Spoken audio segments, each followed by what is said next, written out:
You're listening to Lore Friendly with Kris Takahashi. Alice Bell is back this week. Hello, Alice. I'm alive! Yes. Yay! Salt levels are back to normal. And we got, once again, two very special guests, two of the most accomplished mod authors in history, I would say. That's exaggeration. The history of mods isn't that long. It's been, 20, 30 years? But still, it counts as history. Two of the most famous mod authors ever, Elianora and Unoctium. How you guys doing? Hello. Hi, guys. And of course, not to be denied, Eleonora's cat is back this Also. week. She's there. Just begging in the background.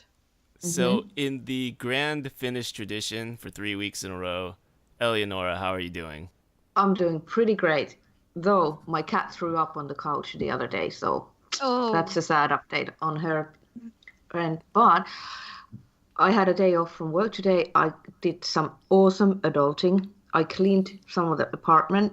I set up my toy shelf. I'll link you a picture later. Toy shelf looks awesome. I got all my Fallout loots there. And I cleaned my desk. I feel like such an adult. I feel like that's more adulting than I've ever done in my adult life, ever. So you've got me beat. Alice's room is like one of those rooms you find in Fallout where there's litter everywhere for 200 years and nobody's bothered to pick it up. It's literally just covered in beer cans, notes that I haven't bothered to clear up from exam season, a couple of crisp packets here and there, real classy decor. And I wonder why I can't get guys to stay with me. Oh, no. You'll be fine. And of course, speaking of fine, Unoctium, I assume you're doing fine. I'm doing great. Just Oh, watching great. this great new TV drama today. It's called The Stock Market, and it's full of Oh, wow. exciting twists and turns and new locales, and in the It's a end, real Trump gets roller blamed. coaster, isn't it? Yeah, Anybody watch the Superb Owl yesterday? I No. mean, is that rugby? Yeah, rugby.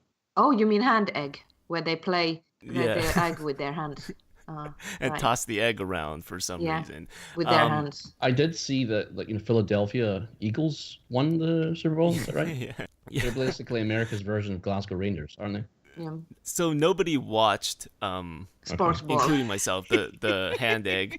But along with the hand egg, the thing that does interest us are the trailers, right? Hey! Sure. And one of the big trailers that came out was the Solo trailer, a Star Wars story. Woo! Anybody have thoughts on that? Didn't see it. I don't know how to feel about it. I do have one related piece of trivia. Oh, that yeah? Star Wars failed in China so badly in December that they had to rename Solo a Star Wars story. Oh, Just- no. They had to call it Chief Ranger Solo, so that's what it's called in China now. Oh, wow. Yeah. I saw this thing about how, because of the censorship, the original Star Wars weren't allowed to be released in China, so they did like a comic book adaptation of it, but it was only from like Chinese Whispers style. So apparently the Chinese bootleg versions of Star Wars are absolutely ridiculous, and I really want to get my hand on a copy because it's just like complete mistranslations, misconstruing of story. It sounds like the best thing in the world.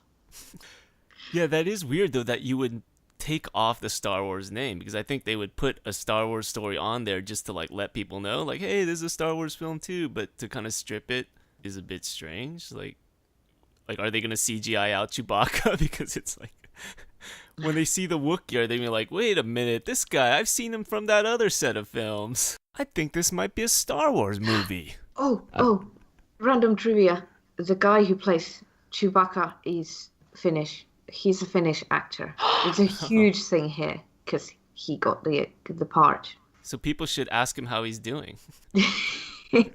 And get this, like, long story. And so, yeah. Yeah, he would give a long Chewbacca language thing. Pretty awkward for 5 minutes. Alice, how are you doing? Voice acting, guys. Yeah. Method acting. That's literally just how I talk every day. Yeah. Just like, Alice is one of the best voice actors we have. oh, that was my stomach. My stomach just made the same noise. Oh. Oh, that was weird. I don't think my stomach's meant to do that.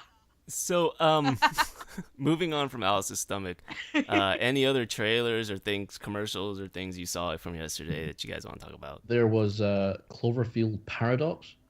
Oh, that was like something that was released right away, right? Yeah, it's currently. It literally just dropped like Beyonce. it's currently pulling in a massive 8% in Rotten Tomatoes. Really? Yeah. I follow a couple of like horror YouTubes and stuff, and they've been giving it really high reviews. So I'm a bit. Oh really? Oh. Yeah. So I'm a bit confused. I got the impression it was good. So you're just looking at the wrong sites. Must be. Somebody's looking at fake news. It's probably me. Let's face it.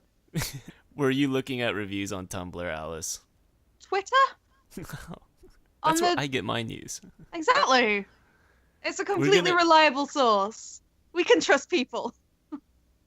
We're gonna need Elianora to break the tie. Twitter or Rotten Tomatoes? I mean, I did like the first film, but like went to see it with my grandfather, who disinherited me afterwards. So it was quite a mixed series, I think. I really enjoyed the first film. I don't know why, but I associate the first film with being like the lost smoke monster, you know, from Lost. Oh, sure, yeah. Years and years ago, like I don't know why, but I got the impression, but it was like the origin story of the lost smoke monster. I think this was before the finale came out for Lost that explained everything. That didn't really explain. Well, J.J. Abrams. Yeah, that's why I thought it was the same thing. I was a very naive child. And a very naive adult. Still am. Elianora, what is your trusted news source? Is it Twitter, Rotten Tomatoes? Probably, yeah. I would. Twitter. Yeah, I mainly just read Twitter, sometimes Reddit. But I have to be honest, I don't know anything about the series or movies you just talked about. I'm very... I do too much gaming and modding to watch TV. I told you to stay in or out. You can't just go running out of the room. I thought you were talking to us. I'm sorry. The cat is doing her thing. I told you this would happen. You guys can either stay in or out. Okay? I thought we were here to talk about video games, all right? Yeah. You are talking about movies. You're talking about things I don't even watch. Get the fuck out. Pretty much. Stay on topic. So if we are going to stay on topic, I've got some small news. I did sign an NDA with Bethesda, so I can't talk any more than that. So basically the point of me saying that is we're going to have to change all the jokes. So instead of saying I'm going to pitch this, pitch that, I can neither confirm nor deny the development of Meridia's Bacon. You can't tell me because it's an NDA. Yes. I can't talk about any specifics on any spin-offs like Meridia's ham sandwich, Meridia's, pork fried rice. We can't talk about any of that. Meridia's gammon. Yeah. Meridia's Marmite. That's got a nice ring of alliteration to it. You'd have to find a decent texture for Marmite, though. Oh, I don't know what you'd be able to replace it with. Maybe a purple potion? I already can't do that. You'd have to ask Unoctium to do that. Oh. Hey, got a mud idea for you. Oh, great. Meridia's Marmite, have you heard of it? Elianora, what is a classic Finnish dish that Meridia might pitch? Oh, everyone who's Finnish who's listening to this is going to love this. It's Meridia's mammi. Mammi is like mammi. Oh, alliteration too. Yeah, it's an Easter dish. It's brown goo. It's I don't even know what it's made of. It's made from grain and water and stuff. It looks like shit. I mean, literally, it looks like shit. It's dark brown and it's sticky, and you eat it from a bowl. Sometimes you put sugar or cream on it, and it's kind of disgusting, but I mostly eat it because it looks like shit. So Meridia's mammi would be. Sounds a lot like Marmite. Yeah, kind of, yeah. I But feel like even Marmite's looks like shit probably a even bit more. more tacky. Marmite's a bit more tacky, you know? What's the Scottish food of choice? Haggis? We have deep fried Mars bars up here, so we can do Meridia's Mars bar. Oh, And it'll be the last Mars bar you ever eat. Have you ever tried a deep fried Mars bar? I've never actually tried one before. Really? I thought it was like a Scottish rite of passage or something. Well, because I probably if I ate one, I'd probably go on a sugar high that I'd never come down from. So, and Can my you get deep pancreas. fried pizza? I've heard Yes. deep fried pizza thing. I've had deep fried. I assume that's normal food. That sounds amazing. No, yeah, but see, if you have a sugar high or a fried food high, and you go like have hallucinations and stuff, I think it would work for the quest. If you had Meridia's deep fried Mars bars, you eat one, you hallucinate, you float in the sky, you talk to a glowing ball of light. It works. Or glowing bar of chocolate or something. It would be like a permanent debuff because your pancreas would stop producing insulin. Meridia's Marmot. There we go. But we can neither confirm nor deny the development of Meridia's Mars bars. So yeah, all the jokes have to be changed. So that's why I had to say that. I mean, I can't confirm or deny Todd Howard giving the thumbs up to Meridia's bacon. So. Can neither confirm nor deny that the Todd father has these types of meetings where, he makes offers you can't refuse. So that's how it goes. Can you guys hear that? Yes. Yeah. I'm so sorry. Are you moving out? It's okay. There's a pile of cardboard from the bookshelf put together today. The cat just climbed into it. Oh, so cute though. She's very cute and annoying. Sorry about that. I can't really stop her. Because if I put her outside of the room, she's going to start screaming at the door from the other side. And that's even worse. It'll wake up the whole house. Imagining a cat is just making me really, really happy. Because I have no other sources of joy in my life. Idea for mod: replace all the feral ghouls in Boston with Elianora cats. Yes. Can I petition for this, please? Fund it. If you use the DLC, you can even get different colored cats. Because there's different types of cats in Nuka Roll DLC. There you go. There aren't enough cat mods, so I encourage this. There is a mod that has an Elianora cat, though. It's my friend's settlement mod has a cat. That's called Elianora. We definitely need to replace all the feral ghouls with them, because imagine that going into the Super Duper Mart. It's just get this wave of cuteness coming at you. Was that a cat or Alice? That was cat. Okay. I can try to record her so we can get new sounds for the mod. Oh, nice. Okay, that was Alice for sure. Apparently my meowing gets worse the more beer I drink. Okay, I need to let her out. Just keep going. Hi, kitty cat. Should we talk about... Oh, Westworld. Yes, Westworld. I'm so excited. This is the only Western thing that I enjoy. Because it has robots in it. Yes, of course. The synths are running the... I don't know what Asylum? the proper... No, I don't want to say asylum because that implies that they're insane. And they're not insane. They're perfectly level-headed. It's the people that are insane. What are we talking about? Westworld. Did you see that trailer? I didn't see any trailers. Oh, yeah, that's right. Like, stay on topic. Cowboy robots is basically... Have you seen season 1 of Westworld? I've heard good things about it. That's all I know. It's all right. You're going to be on the Doctor Who podcast, so you don't need to be on the Westworld podcast if you don't want to. Yeah, that would be very odd because I know nothing about it. When is the new Doctor Who coming out? I don't know. April? Is it that soon? I think it's autumn. I was going to say, otherwise everything's coming out in April. Like Handmaid's Tale 2, Westworld, Infinity War is out in April, isn't it? And now Doctor Who as well. Solo. Well, Doctor Who's definitely coming in autumn, I think. Yeah, I thought that April was a bit soon. Yeah. Oh, why do I remember? Well, we could have an all-ladies podcast to celebrate Jodie Whittaker being on. Are you going to be a lady? Yes, it's just going to be me in drag. We'll get you to wear a wig. You'll be beautiful. We can find somebody else. I'm sure there's somebody else. I know Ivy Dupler does like Doctor Who stuff, so on her Twitter's feed. So we'll find somebody. I There's feel like somebody we out there need you watching. to shepherd us, though, Kris, because me at least, I'm not responsible enough to stay on topic. That's right. I'll just be in the background with a zapper. Hey, get back on topic. Focus. Oi! Get on it. So yeah, Westworld. is it Westworld? No. It's gonna be great. Yeah, it's gonna be great. I'm so excited. Yeah. Yeah, I'm excited too. What else happened this week? We did a lot of interviews. Yeah. How's your throat? Yes, my throat is killing me. I don't know how you voice actors do it.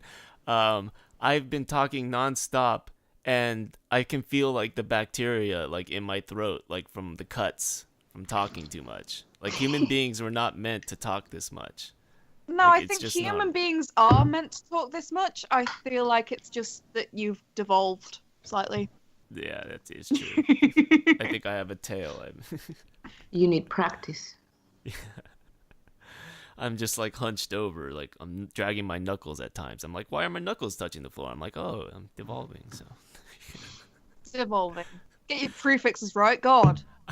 I did get I did get a funny email the other week about one of the interviews I did. So start from the beginning. I interviewed this person, and then a day later I get this email claiming to be from their assistant, and they basically start off by telling me like, look, I didn't watch the interview because, let's face it was long, draggy, and pointless. And I'm like, okay, fine, fair enough, that's a fair critique. But then here's the twist. This guy asks me to summarize the interview for him so he can pretend he watched it. Like if you're gonna ask someone for a favor, like you might not want to insult them first. Right? Like maybe insult them once the favor's gone through. Like, you know. Yeah, it was long, it was draggy. I'm sure you understand. Now just sum it up for me, please. Give me the too long, didn't read. So I can pretend I watched it. Yeah. The fucking cheek. Yeah, and like it would have been fine if like he asked me for a favor, he was really nice about it, and then a week later he's like, oh, by the way, that interview you did, yeah, it sucked. And his plan would have worked. But he told me it's like it was terrible, and then he asked me for a favor. But yeah, or the email ends with him saying that please help me because this person that I interviewed is literally gonna kill him, and he says no kidding, it's gonna kill him if they find out he emailed me. So I don't know whether to. Oh, go ahead. I read the email. It sounds like a plea for help, Kris. You should go rescue him now. Yeah, I don't know whether to tell him to fuck off or to call the police on his behalf because I'm not sure if he's locked up in a dungeon somewhere. He's asking for you, Kris. You should go. Yeah. You should save him. Oh, maybe it's all a lure to get Kris out alone in the wilderness. I think so. So Yeah, they can kidnap him and make him make mods, because mods obviously make tons of money and are really Yes. valuable. I'm not even going to go there. I would watch a TV series where Kris is forced to go outside. That's never going to happen. They're going to have to take me kicking and screaming. Can this be your next Patreon funding goal? A picture with me with the sun? Yeah. Evidence of me being outside? Yes. So what should we make that? 1,000? I feel like 1,000 a month Yeah. would be worth your time. I don't know. Outside is dangerous. It might not be worth the money. I know, there's not much that I wouldn't do for £1,000. Oh, that's true. I was talking about me, not you. I would do a lot. Although £1,000, how much is that in dollars? 12. Yeah, 12,000, 12,500, 12,050. I didn't do maths. Wait. Sure, we'll go with 12. So £1,000 is about $2.50 currently. What? Oh, That was a joke. Sorry. yes. I'm gullible. How much is it in Bitcoin? Or how much is it in Dogecoin, actually? The rate that Bitcoin's going, about 5,000 Bitcoin, probably. Do we take Bitcoin? I don't know. Sure, why not? I don't know if Patreon does Bitcoin, sadly. But if Okay. it does, you know where to send it. Yeah. No, I do not know where to send it. You're gonna have to give me instructions. To your 'cause I don't know how that Patreon. works. To your Patreon. I don't know how that works. You make loads of puppet accounts, and then you break all the terms of service, and then you give yourself loads of money, and that pushes you up on the Patreon creators list. And Gotcha. then that gives you more visibility, and then that gets you more Patreons. I should hire you as my agent. Do you also take cryptocurrency? I don't know, I can't buy lipstick with cryptocurrency. Oh, so... I can pay you in lipstick. There you go. I'll send you a shopping list. Elianora I could pay in cat food. Noctium I could pay in, I don't know, haggis. Fried Mars bars.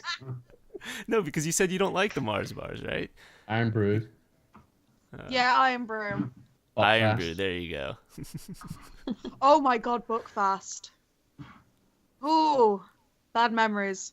Would you like to explain Bookfast? Well, to the Buckfast audience? is fortified wine, favoured by young gentlemen in Glasgow and Edinburgh.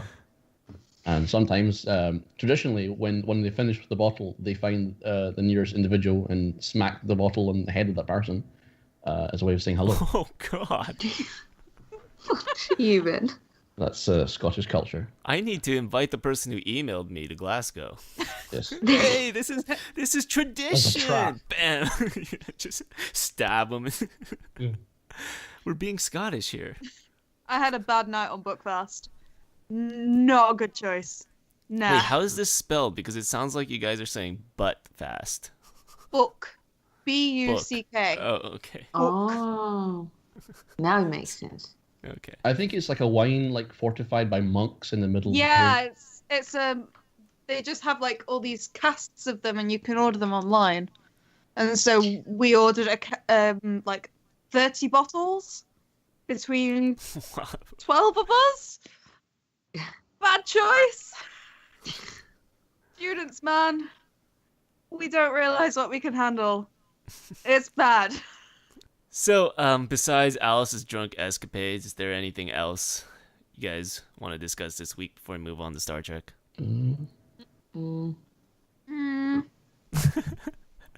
Alice, this is your last chance to get something Yeah, in. this is my last chance to get something in. You can chill with us while we talk about Star Trek, though. And just jump in with my Yes. absolute no knowledge of Star Trek. With your charming and winsome personality. My what personality? You're winsome. Winsome. What's winsome? I don't know. It means charming. It's the same thing. Aww. That's cute.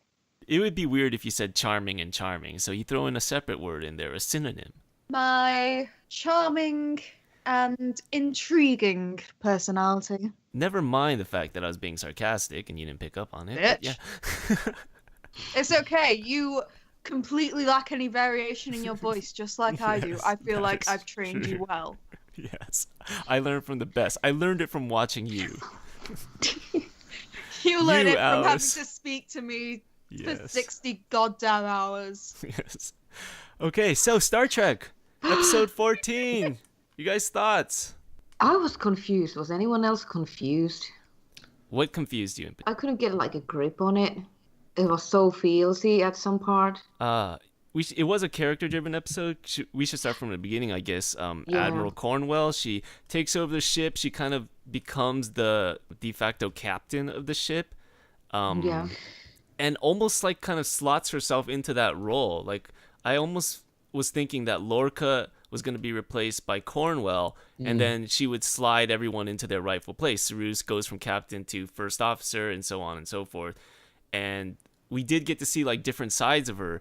We got to see her like sort of be emotional when the base turned out to be raided by Klingons, and there was that really big scene with L'Rell where like L'Rell's just like, oh, we just want to see the world burn, more or less, and stuff like that. So I thought she had some really good scenes, and she was really like put out there as the possible captain. Well, I felt That's it was quite an emotional episode, like with a couple of sad scenes. One of the saddest scenes I thought was when Enterprise was confirmed to be canon and real. That was upsetting.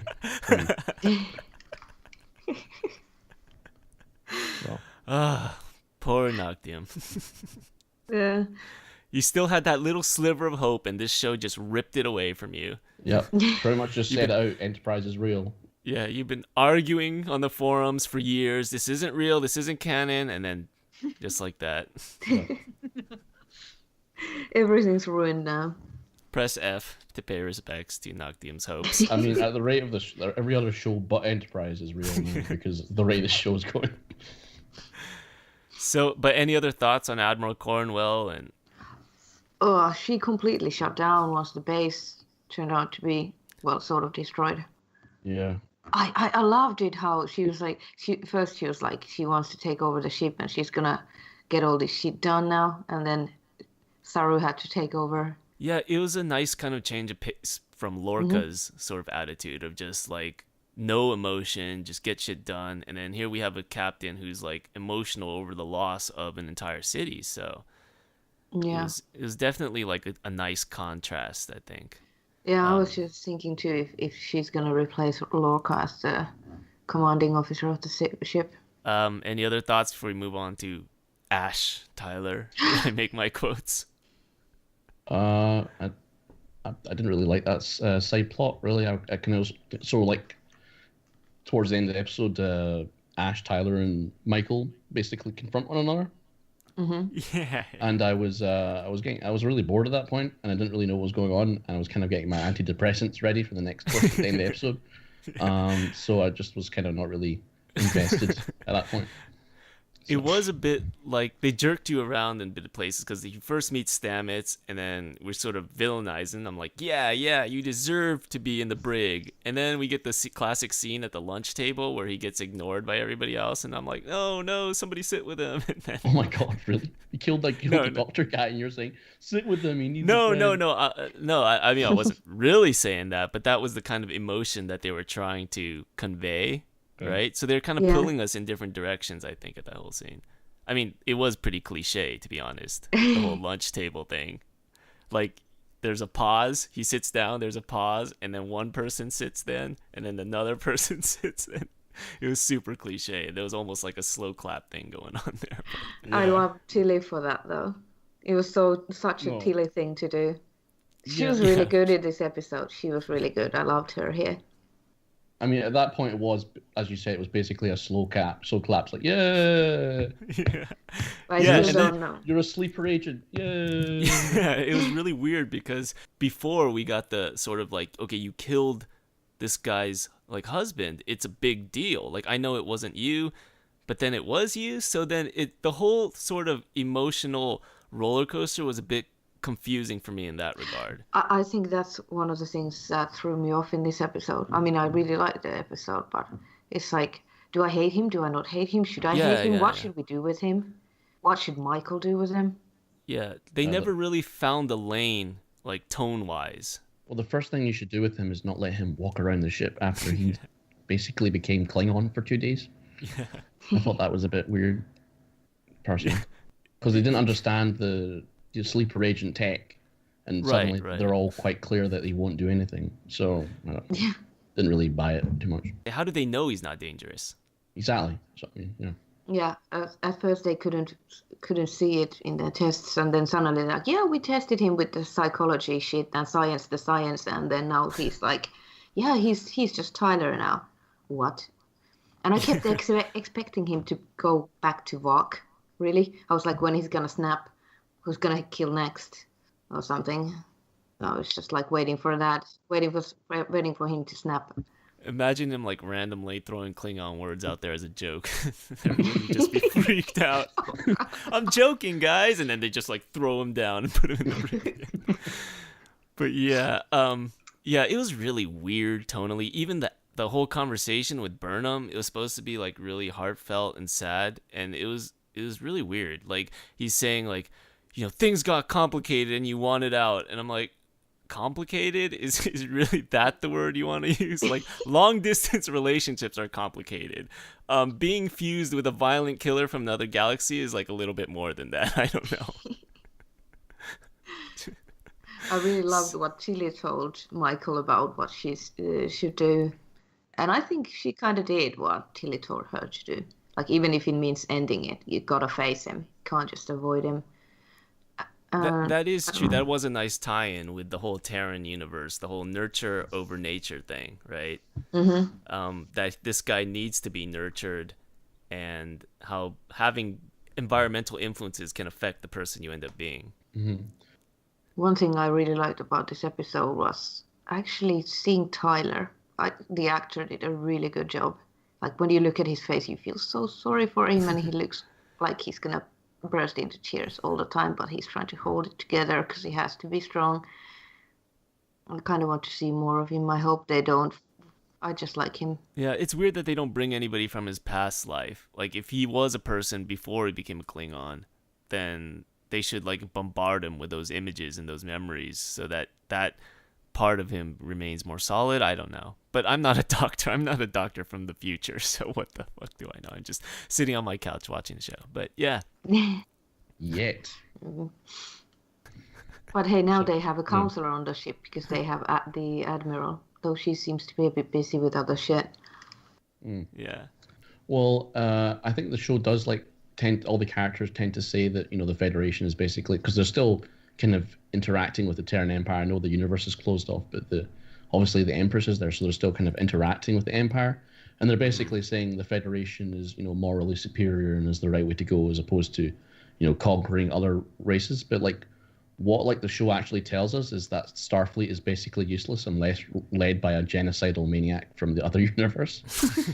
So for the first 5 months of the war, they only managed to win via Lorca, and then as soon as he leaves, they start losing again. And the only way they can win again is with Empress Georgia's help as the captain. Because we have a new Terran captain captaining the Discovery. So the big twist at the end, which Unoctium took his antidepressants for because he was expecting it, was Captain Giorgio takes Lorca's place as the new captain of Discovery. So Terran Giorgio, actually. Yeah. So what did you think of that whole twist and all that?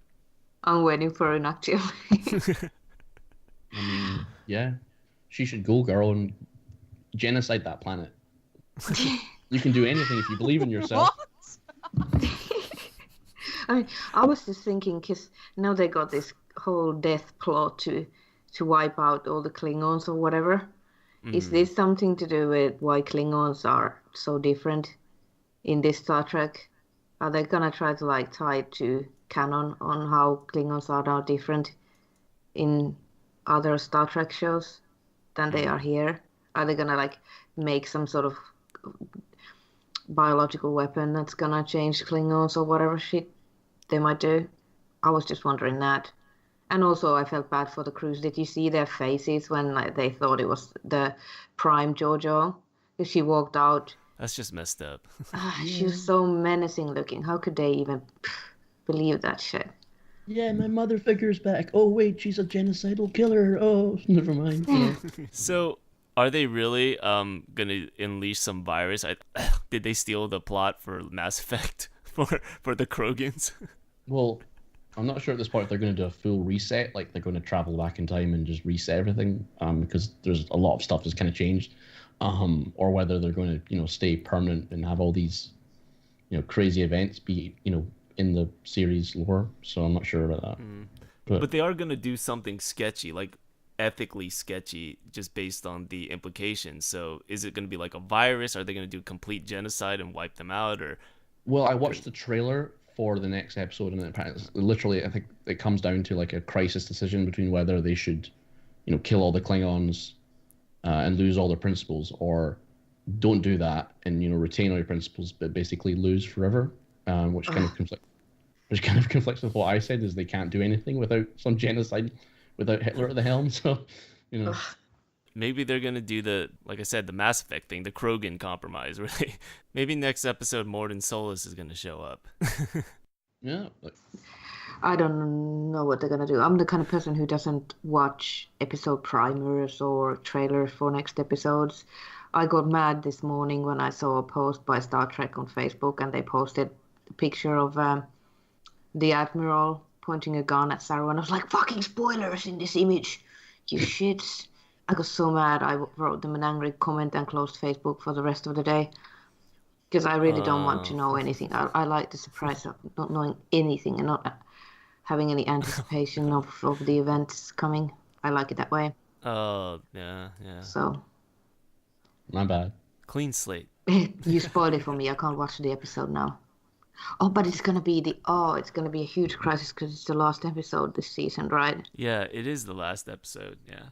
Well, the thing about spoilers too is they sometimes have misdirection. If they, a lot of times with trailers, they deliberately cut it in a way that makes it look like something's happening, but it's not. It's just, so That's the thing. We don't know what's happening. The way the show's gone, it's been big twist after big twist. And so, I mean, should we expect anything less? Are we going to get a conclusion or are we going to get another twist? It would be so good if we got a conclusion. The reason why I didn't like watching Deep Space Nine, for example, because I don't like the whole war stuff. I don't like how desperate it makes people and how much loss there is. Because I want just people to be happy. So yeah, I hope... This might not be the show for that. I wasn't expecting this much sadness. But I hope they don't do like a huge, massive cliffhanger and we have to wait 2 years to find out what happens. Oh, that's going to happen. I think they're going to try and save up their energy for an even bigger twist than what they've had before, because it's the season ender and everything like that. So, we don't know if Jason Isaac's leaving the show or not. So I'm betting on them kind of going back in time to the 50s, and then beaming down to Earth, and then finding out, the Lincoln statue is actually Lorca, sitting on the Lincoln seat, and then everyone around them is basically Lorca as a clone, and that's probably what's going to happen. like millions of Jason Isaacs. Planet of the Apes. Millions of Jason Isaacs. Just rip off that film, basically. Planet of the Isaacs. Yeah. Planet of the Malfoys. Pretty much. Anything else that stood out from this episode? We had that whole spore creation thing. Yeah, I do have a few things. I have two points that make me sound like a complete nerd, but I just want to share them anyway for the sake of padding out this podcast. One of them was the virtual, the FX budget's really weird. So they never show, special effects shots of ships or anything like that, which is okay because you assume they just don't have the money for that kind of thing. And they had that only narrow shot of the starbase, basically sitting there in space. And obviously that doesn't cost too much money and stuff like that. But they did have enough money for a 20-minute sequence of plants growing. I find that a bit weird. I was like, why did you spend money on that? Because they wanted it to be spectacular or something. It was kind of emotional, I guess. Because we were already emotionally loaded from all that was happening in the episode. Sure, but they basically described sequences of Klingon ships flying behind Starfleet ships and then effectively blowing themselves up when they're in the hangar or whatever. And you find that would be a really interesting sequence, but they have the sequence of plants growing basically, and it's really, really exciting. You want more space battles. And also another one which will damn me forever is there's weird distances in this show. Klingon space isn't 1 light year away from Earth. For example, our nearest star, Alpha Centauri, is 4 light years away, and so that's just a comparison. And also they say they warp to Starbase 1 or whatever, and it's 100 AUs from Earth or whatever, which is I guess is fine, but that basically puts it outside of Pluto. But when they cut to the ship, there's basically Earth underneath the Starbase. But apparently the Klingons are going to attack Earth in the next episode, so it's just that's worthy of a Neil deGrasse Tyson tweet. Yeah, Neil deGrasse Tyson. Our guest, Neil deGrasse Tyson, come on. Tell us how the science was wrong in this episode, Neil. Yeah. Elianora, you like the plants, though. I like pretty things. I liked it. Yes. Less space battles, more plants. Or Unoctium is less plants, more space battles. I literally think it was... Sorry, terraforming planets and making pretty spore things than blowing up ships. I'm in between. When I see either, I think, wow, that would be cool if we had that in the creation kit. just press a button and terraform. Just press a button and battles and stuff. Yeah, anyways. The other funny thing from this episode I thought was when Giorgio first arrived and she saw Saru and she's like, wait a minute, what are you doing walking around? You're supposed to be food. But that was bad. I felt so bad for Michael. So because that was that scene was basically Saru's you lied to me, and Michael says literally, yeah. I don't want to tell you that you go well with salt and vinegar. So I ate you. No, but she Elianora explained, she didn't actually eat him. She ate somebody else. No, it was someone who looked like Saru. It wasn't him. I went back and checked in slow-mo, and I stopped the episode and stared at it. I was like, no, it's not Saru. I thought that might have been a flashpoint for them to have conflict again, but they did seem to get over it pretty quick. So maybe they're buddies again. So But yeah, we only got one episode left, so it's gonna have some kind of resolution or some kind of cliffhanger. We don't know. Hopefully a resolution, but we'll see. Any other thoughts before we send it off? I did think Stammet acts really well on the show. Like he's like far beyond the best actor of them all. Like, yeah. So. Yes, and I really liked how. Well, I really want to see the other characters as well. I like when the characters like come out when they get a spotlight. Like really like that.